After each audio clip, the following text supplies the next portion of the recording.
penting dalam memahami bagaimana benda bergerak dan juga berinteraksi dalam kehidupan sehari-hari. Gerak lurus beraturan atau GLB dan gerak lurus berubah beraturan atau GLBB adalah dua jenis gerak dalam fisika yang melibatkan lintasan lurus. GLB memiliki kecepatan tetap, sedangkan GLBB memiliki kecepatan yang berubah secara teratur, atau dipercepat ataupun diperlambat, karena adanya sebuah percepatan. GLB adalah gerak suatu benda pada lintasan lurus dengan kecepatan tetap. Ciri-cirinya, kecepatan benda konstan atau tidak berubah. Percepatan benda sama dengan flow, dan jarak yang ditempuh selalu sama dalam selang waktu yang sama.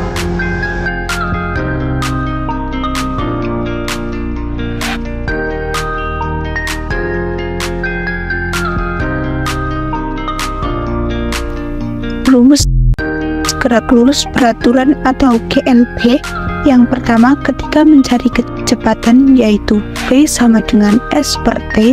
Kemudian yang kedua, mencari jarak yaitu S sama dengan V kali T.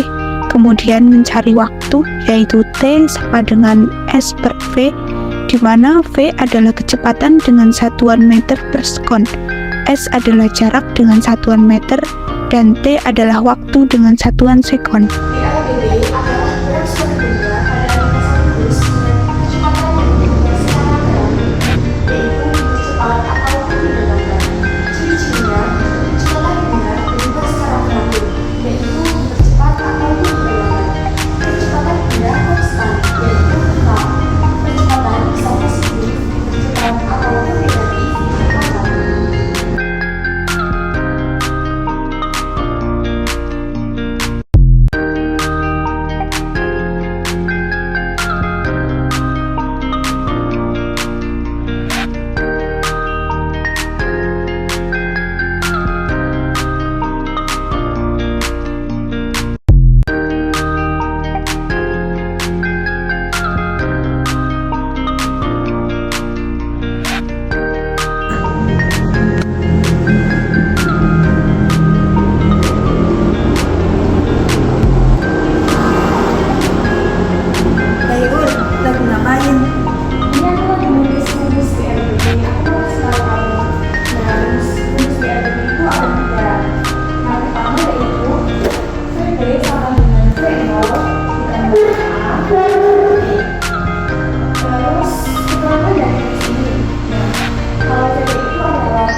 dari penerapan gaya gesek dalam hidup sehari-hari.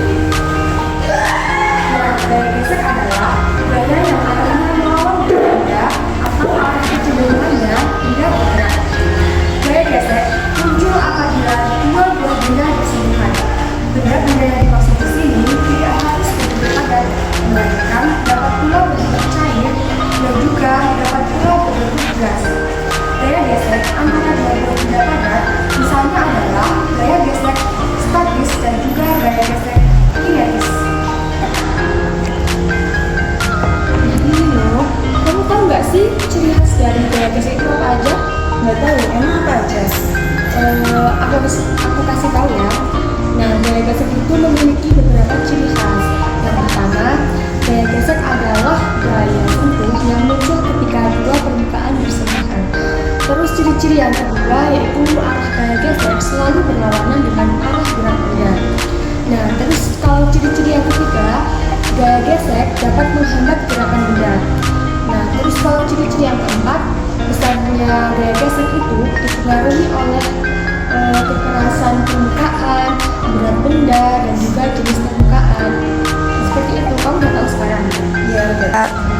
Dari ciri khas yang tadi ada nggak sih ciri khas yang lain? Ciri khas dari gaya gesek? Ya, dia masih ada kok. Selain dari ciri khas yang udah disebutkan tadi, ada beberapa ciri-ciri yang harus kita ketahui. Nah, yang pertama itu, kalau gaya gesek itu hanya bekerja ketika ada kontak fisik antara dua permukaan dari dua benda. Nah, terus yang kedua, arahnya itu berlawanan. Maksud dari arah berlawanan ini yaitu arah gaya gesek selalu berlawanan dengan arah gerak benda.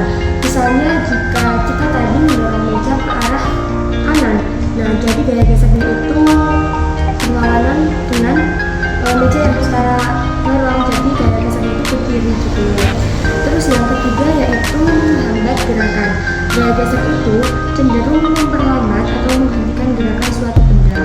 Terus yang ketiga, terus yang keempat, maaf ya. Terus yang keempat itu bergantung pada kekasaran permukaan. Jadi semakin kasar permukaan sebuah benda itu akan gaya geseknya itu semakin besar.